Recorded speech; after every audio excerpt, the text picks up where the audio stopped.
Hello बच्चों, आज हम लोग इस वीडियो में जानने वाले हैं टाइप ऑफ एक्सेलरेशन के बारे में।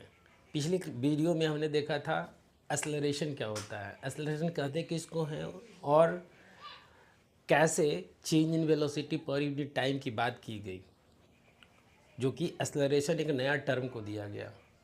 आज हम लोग जानेंगे टाइप ऑफ एक्सेलरेशन। तो मैं अजय वर्मा आपको अपने चैनल पे स्वागत करता हूँ और सीधे चलते हैं एक्सेलरेशन पे। टाइप ऑफ एक्सेलरेशन,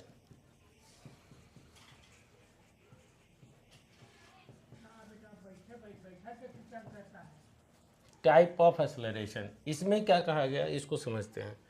इसमें कहा गया कि टाइप ऑफ एक्सेलरेशन में कि अगर हम uniform velocity, average velocity, constant velocity ये सब की बात करें, नॉन यूनिफॉर्म वेलोसिटी ये सब की बात करें, तो ये सब देखे थे हम। क्या देखे थे कि कैसे चेंज इन डिस्टेंस और डिस्प्लेसमेंट की बात करते थे, तो स्पीड और वेलोसिटी की बात करते थे। अब इसमें आ गए हैं हम लोग एक्सेलरेशन में, तो जो कि चेंज इन वेलोसिटी की बात करेगा, चेंज इन डिस्टेंस और डिस्प्लेसमेंट की बात नहीं करेगा। तो इसमें क्या कहा गया, इस आधार पे इसका वेलोसिटी टाइप ऑफ एक्सेलरेशन में इसमें फर्स्ट आया यूनिफॉर्म और कांस्टेंट एक्सेलरेशन। ये क्या चीज़ है? Uniform acceleration. दूसरा है, चार है मेरे पास, न एवरेज एक्सेलरेशन।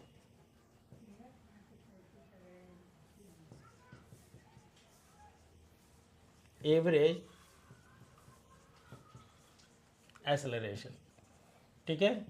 आज हम लोग सारा एक्सेलरेशन इस वीडियो में सारा टाइप्स के बारे में जान जाएंगे कि जो चारों टाइप्स है उसके बारे में हम लोग समझेंगे, जानेंगे।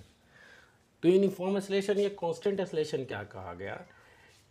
इसमें कहा गया कि अगर कोई बॉडी है, मान लो कि एक बॉडी है, यहाँ से चलना शुरू किया, ठीक है, ए से चला, बी तक गया,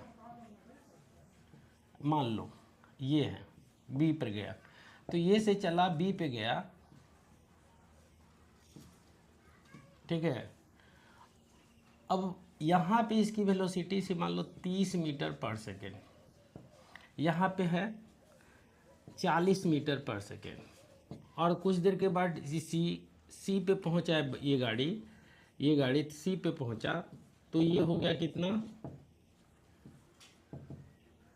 60 मीटर पर सेकेंड। और ये कितना सेकेंड में हुआ? 10 सेकेंड में हुआ ये चेंज, ये भी 10 सेकेंड में हुआ चेंज। तो मुझसे अगर पूछा जाए कि भैया एक्सेलरेशन बताओ, एक्सेलरेशन कितना होगा, तो एक्सेलरेशन 40 में से 10 गया तो कितना हो गया? 10। 1 मीटर पर सेकेंड का स्क्वायर का एक्सेलरेशन आया। और यहाँ पे भी क्या आया? 60 में, ये में से 40 में से 60, 40 यहाँ से 50 कर ले रहे हैं, 50 मीटर पर सेकेंड। तो इसमें भी डिफरेंस कितना आया? 10 मीटर पर सेकेंड अपॉन टोटल टाइम कितना लगा सेकेंड, 10, कितना आया? 1 मीटर पर सेकेंड स्क्वायर। देख रहे हैं? हाँ, मतलब यहाँ पे भी एक्सेलरेशन का वैल्यू सेम और इस जर्नी में भी एक्सेलरेशन का वैल्यू सेम। तो ये जो दिख रहा है आपको, एक्सेलरेशन का वैल्यू यहाँ पे भी सेम है, यहाँ पे भी सेम है। ये जो दिख रहा है यही कहलाया कांस्टेंट। ये बदल तो रहा नहीं है, वेलोसिटी तो बदल रहा है, यहाँ 30 था, यहाँ 40 था, यहाँ 50 था, लेकिन एक्सेलरेशन का वैल्यू 1 मीटर पर सेकेंड स्क्वायर और 1 मीटर पर सेकेंड स्क्वायर। बॉडी का जो है वेलोसिटी क्या है? नॉन यूनिफॉर्म, ठीक। लेकिन एक्सेलरेशन का जो वैल्यू क्या है? यूनिफॉर्म, यानी चेंज, इक्वल चेंज। यानी यहाँ पे लिखे कि equal change in velocity in equal time interval is called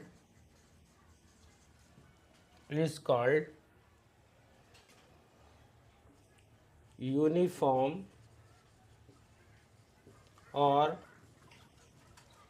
constant acceleration. ये कहलाया। यूनिफॉर्म और कांस्टेंट एक्सेलरेशन कहलाया। कब कहलाएगा? जब कोई बॉडी का जो वेलोसिटी में जो चेंज हो रहा है, ध्यान से समझना है, वेलोसिटी में क्या हो रहा है? चेंजेस, ठीक है। जो वेलोसिटी में जो चेंज हो रहा है वो इक्वल टाइम इंटरवल में क्या हो? इक्वल हो, यानी कि चेंज भी इक्वल हो, ध्यान से समझना है, चेंज भी इक्वल हो और टाइम भी इक्वल हो। अगर ऐसा कर रहा है बॉडी, उस कंडीशन में उसकी वेलोसिटी एक्सेलरेशन क्या हो कहलाएगी? उसकी एक्सेलरेशन कहलाएगी यूनिफॉर्म। क्लियर है? यूनिफॉर्म और कांस्टेंट एक्सेलरेशन। अब यहाँ पे एक चीज़ देखो, आप इस चीज़ को हम प्रूफ करते कैसे हैं कि if change in velocity is constant, is यहाँ पे ले लेते हैं v minus u equal to constant के ले लेते हैं, ठीक। दैट चेंज एपियर इन कोई पर्टिकुलर टाइम ले लें t, और वो भी t का होगा कांस्टेंट। तो ओवरऑल हम ले ले रहे हैं v minus u by t equal to constant that happen in time t second, ठीक है। t अगर सेकेंड है और वो भी कांस्टेंट, बिहेव लाइक कांस्टेंट, ये भी कांस्टेंट है, इक्वल की बात कर रहा है। यहाँ पे हमने क्या किया है? यहाँ पे हमने कहा गया कि इक्वल टाइम इंटरवल, ये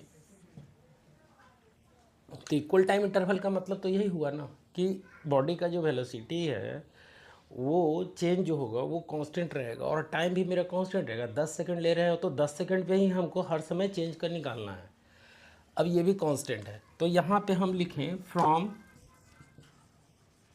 डिफिनीशन ऑफ, क्या लिख लें? ऑफ एक्सेलरेशन, क्या लिखें? v minus u by t equal to a. v minus u के जगह पे क्या लिखें? k by t equal to a, यानी k बराबर क्या लिखें? A t. अब बताओ कि यहाँ पे ये किसके बराबर हो गया? ए टी किसके बराबर हो गया? k के। अब यहाँ से हम लिख सकते हैं यहाँ से कि ये t इजकल टू अगर 1 ले ले हैं, यूनिट ले लेते हैं, तो उस करने में a किसके बराबर हो गया? k के बराबर हो गया। तो इसका मतलब क्या हुआ कि अगर टाइम कांस्टेंट रहेगा और चेंज कांस्टेंट रहेगा तो उस कंडीशन में एक्सेलरेशन कांस्टेंट रहेगा, उसकी वैल्यू चेंज नहीं होगी। तो यहाँ पे ये कहलाया किसमें? यूनिफॉर्म में। यूनिफॉर्म की एक और खासियत रही। अब चलते हैं ग्राफ पे। यूनिफॉर्म का ग्राफ कैसा रहेगा उसकी बात कर लें, ठीक है। अब हम चलते हैं ग्राफ पे। ग्राफ ऑफ, यहाँ पे लिखें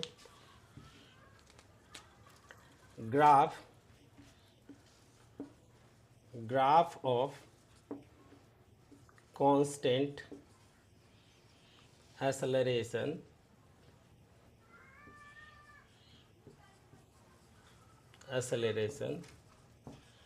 will be a straight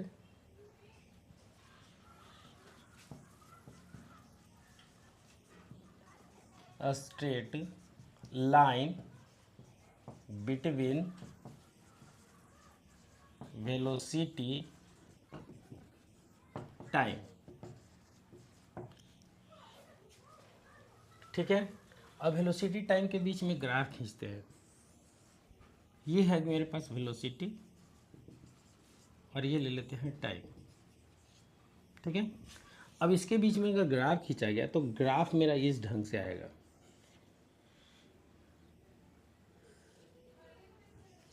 ये सब क्या कहलाएगा? Uniform acceleration. ये सब यूनिफॉर्म एक्सेलरेशन में है। समझ में आ रहा है? यानी कि एक स्ट्रेट लाइन होगा ग्राफ, तो इसको कहेंगे हम नॉन यूनिफॉर्म एक्सेलरेशन की बात करेंगे, ठीक। जबकि मोशन, जो बॉडी का जो मोशन है ना, वो नॉन यूनिफॉर्म है, वेलोसिटी नॉन यूनिफॉर्म है, लेकिन एक्सेलरेशन यूनिफॉर्म है, ठीक है। तो ये हो गया मेरा ग्राफ की बात की, ठीक। आपको हम बता चुके हैं कि जब एरिया की बात करेंगे तो एरिया जो ट्रेस करेगा, ठीक है, उसके बारे में हम बता चुके हैं पहले पिछले वीडियोस में कि एरिया जो टाइम वेलोसिटी और टाइम ग्राफ के बीच में जो एरिया होता है टाइम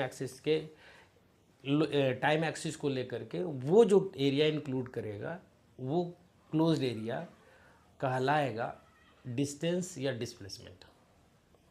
ठीक है, अब ये जो था मेरा वो क्या था, यूनिफॉर्म की बात कर लिए। अब चलते हैं नॉन यूनिफॉर्म। नॉन यूनिफॉर्म के में क्या होता है, चलते हैं एवरेज में। पहले एवरेज की क्या होता है, एवरेज की क्या कहानी है। देखिए एवरेज की कहानी में क्या कहा गया, एवरेज में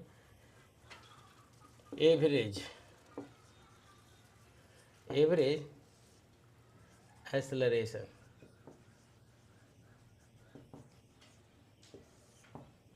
एवरेज एक्सेलरेशन में कहा गया कि अगर मान लो कि कोई बॉडी यहाँ पे हम ले रहे हैं, ध्यान से देखिएगा एवरेज एक्सेलरेशन में, इसमें कहा गया टोटल चेंज इन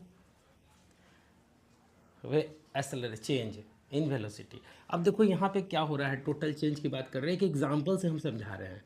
यहाँ पे ए पे किसी बॉडी का वेलोसिटी है 30 मीटर पर सेकेंड, ठीक, 10 सेकेंड के बाद इसका वेलोसिटी यहाँ पे हो जाता है 60 मीटर पर second.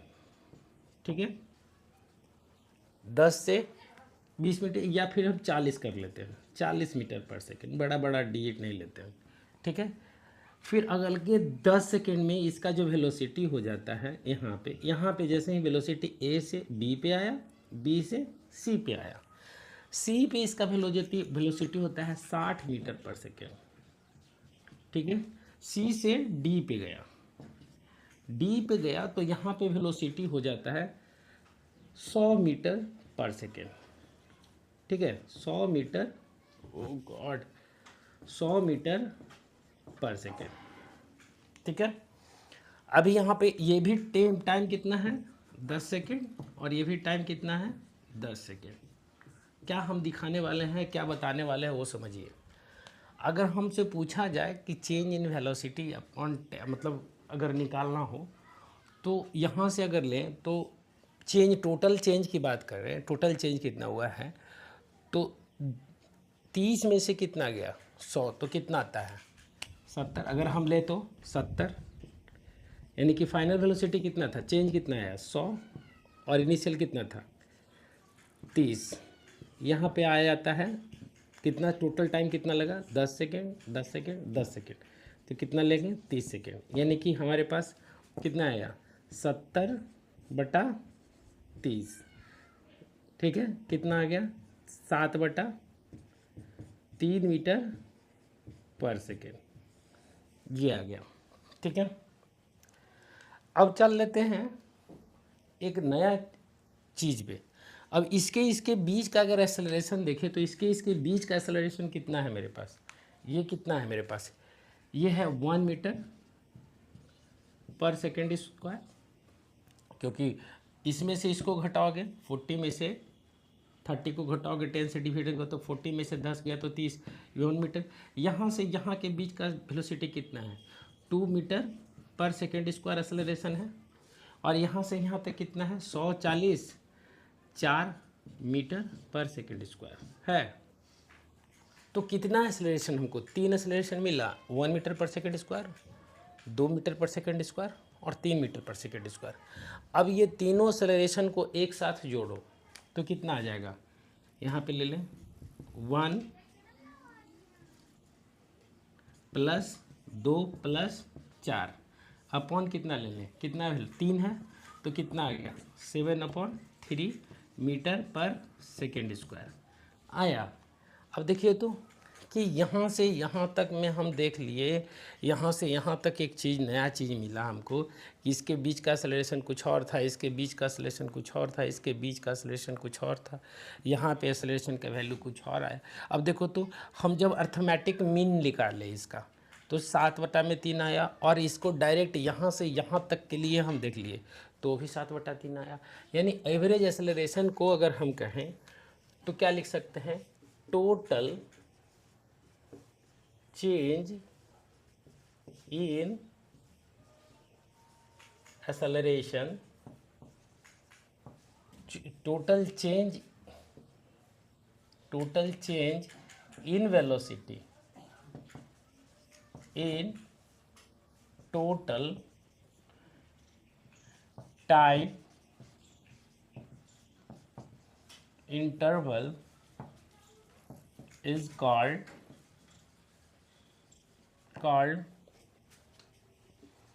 average velocity. It is refer, यहाँ पे लिख ले हैं average velocity acceleration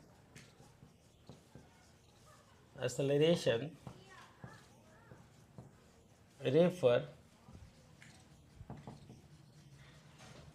arithmetic mean of the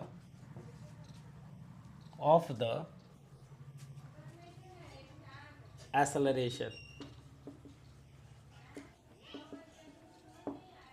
ठीक है, इसका मतलब क्या हुआ, यहाँ पे हम ले सकते हैं, यहाँ से अगर निकालें तो average acceleration total change in velocity upon total time interval. ठीक है, इस चीज़ को देख लेते हैं, आगे हटाते हैं इसको. ये तो एग्जाम्पल था, ये एग्जाम्पल से समझाया गया था. ठीक है, इस चीज़ को समझ लीजिए. अब यहाँ पे जो मेरे पास आया, यहाँ से ये इसका आया एवरेज का, एवरेज जिसको हम इससे डिनोट करते हैं, एवरेज एक्सेलरेशन को लिख सकते हैं a1 plus a2 upon 2 when acceleration is a1 and a2 in two different point of time. अगर a1 a2 दो है तो a1 प्लस a2 बाई 2 हो जाएगा, अगर 3 रहेगा तो a1 प्लस a2 बाई 3 हो जाएगा. तो ये हो गया मेरा एवरेज एक्सेलरेशन. ठीक है, अब यहाँ पे एवरेज एक्सेलरेशन की बात कर रहे थे.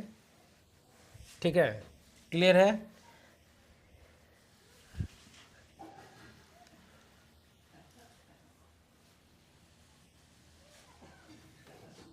अब चलते हैं non uniform acceleration.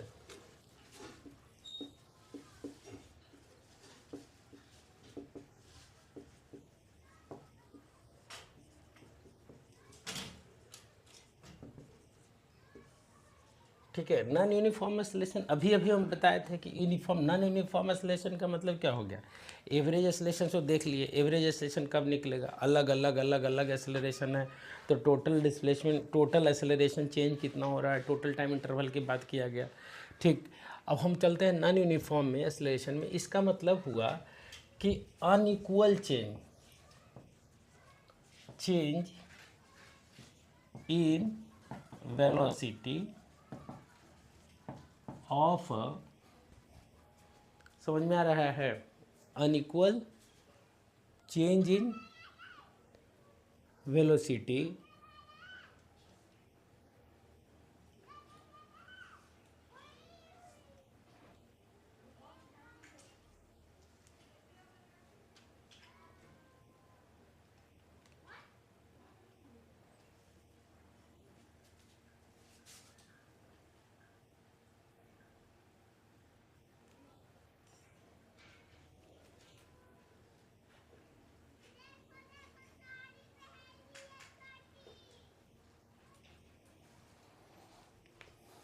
unequal change in velocity of a body in equal time interval, equal change in velocity in equal time interval, unequal होगा। जैसे अगर कोई बॉडी, मान लो एक एग्जांपल के तौर पे हम इसको देखते हैं, ठीक है, तो यहाँ से ले यहाँ अभी के केस के लिए ही बता रहे हैं, तो अनइक्वल चेंजेस हो रहा था। इक्वल टाइम में 10 सेकेंड में यहाँ पे चेंज आया था 1 मीटर पर सेकेंड स्क्वायर का, यहाँ पे चेंज आया था 2 मीटर पर सेकेंड स्क्वायर का आया था, पिछला एग्जाम्पल में यहाँ पे आया था 4 मीटर पर सेकेंड स्क्वायर का।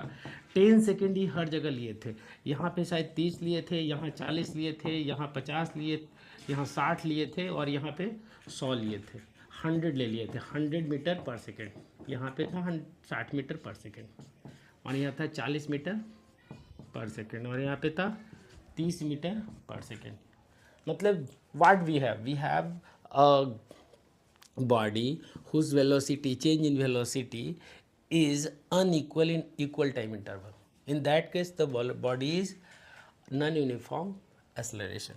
और ग्राफ जो पुट करेंगे ना, ग्राफ ये पूरे होल बॉडी में क्या है, नॉन यूनिफॉर्म एक्सेलरेशन है। इसका एवरेज नहीं निकालना, एवरेज निकालना रहता तो एक्सेलरेशन को जोड़ करके 3 से डिवीजन कर देते, लेकिन हमको निकालना क्या है, हमको बोला गया कि ये नॉन यूनिफॉर्म कहलाएगा।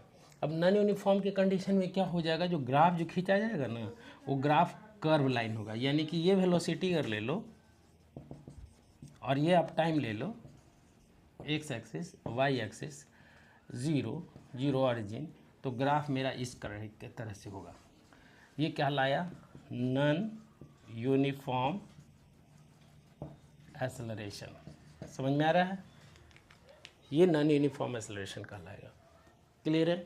तो नॉन यूनिफॉर्म की कहानी बस इतनी ही सी है। ठीक, अब चलते हैं इंस्टेंटेनियस की बात कर लेते हैं।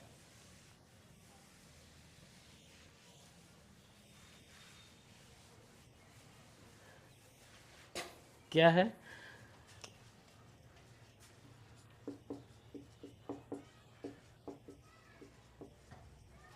Instantaneous acceleration?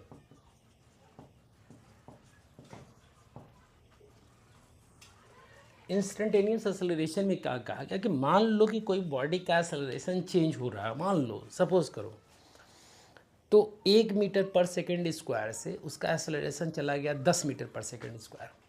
तो ये जो 1 मीटर पर सेकेंड स्क्वायर से अगला जो एक्सेलरेशन हुआ 10 मीटर पर सेकेंड स्क्वायर, तो उस 1 सेकेंड के इंटरवल में, उस एक सेकेंड के इंटरवल, 1 सेकेंड के 10 में भाग, 8 में भाग, 100 में भाग में भी बॉडी एक्सेलरेशन में था। उस एक्सेलरेशन को क्या कहेंगे, समझ में आ रहा है? मान लो कि यहाँ पे एक गाड़ी है, इसका एक्सेलरेशन अभी है 1 मीटर पर सेकेंड स्क्वायर।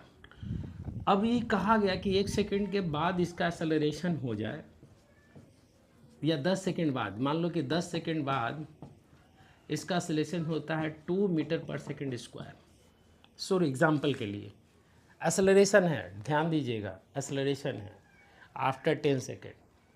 अब ये बताओ कि 10 सेकेंड के बाद 9 सेकेंड के बाद 10वां सेकेंड जब चल रहा होगा, तो बॉडी का एक्सेलरेशन अचानक तो 1 से 2 पे नहीं आ जाएगा।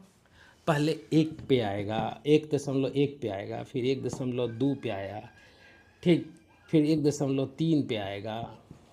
तो इस तरह से बढ़ते जाएगा ऊपर की, ठीक है, ये इंक्रीजिंग करते जाएगा, और 1.9 होगा, उसके बाद 2 होगा। अब इस टाइम इंटरवल में जो एक्सेलरेशन कहलाएगा वो क्या कहलाएगा, इंस्टेंटेनियस एक्सेलरेशन। तो हम यहाँ पे कहेंगे कि acceleration of a body at any instant of time is called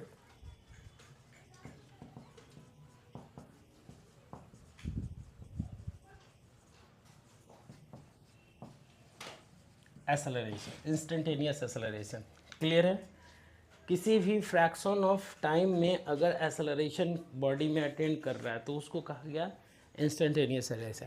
instantaneous acceleration की सबसे बड़ी कहानी जानते हो क्या रहा? सबसे बड़ा क्या रहा? हम्म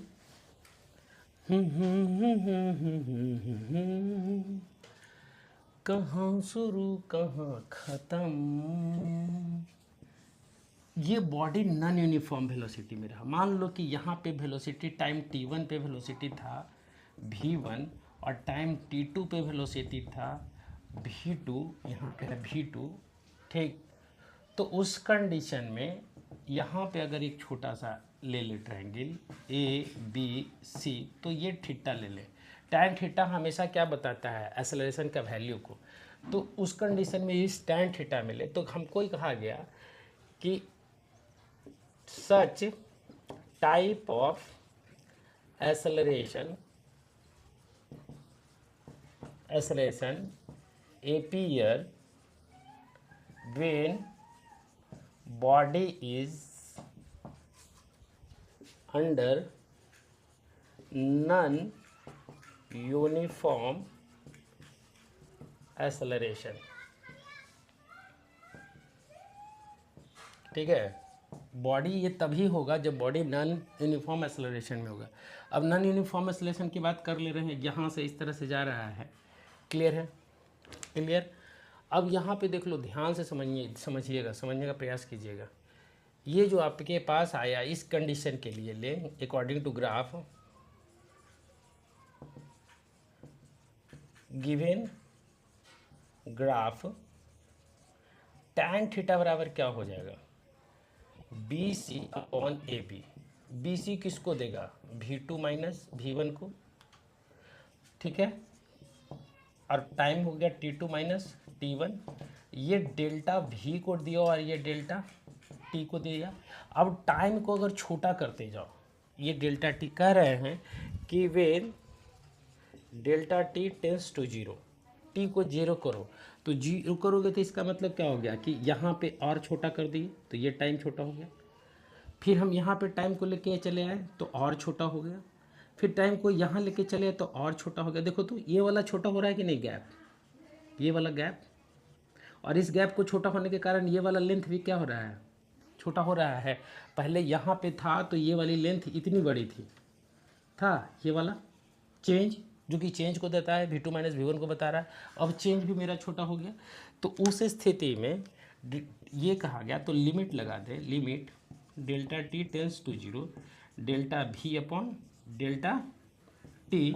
इसको लिखते हैं हम यहाँ से dv अपॉन dt, और ये क्या देगा? एक्सेलरेशन, और वो भी कौन सा? टेनियस, ठीक है। इंस्टेंटेनियस यानी कि इंस्टेंटेनियस एक्सेलरेशन का ये वाला हमारे पास आ गया एक्सप्रेशन, क्लियर है? ये हो गया मेरा इंस्टेंटेनियस एक्सेलरेशन। समझ में आया बात? अब इस पे ग्राफ जो भी आप क्वेश्चन बनाओगे आप, तो इसी ढंग से आपको करना होगा, ठीक है। अब अगला जो मेरे पास जो आपका जो टॉपिक है वो रिटार्डेशन है। तो रिटार्डेशन के बारे में हम लोग विस्तार से बात करेंगे नेक्स्ट वीडियो में। तो आपको वीडियो मेरा लिटरली कैसा लग रहा है मुझे कैसे पता चलेगा? अगर आप देख रहे हैं तो प्लीज़ कमेंट कीजिए, लाइक कीजिए और शेयर कीजिए। थैंक यू, धन्यवाद।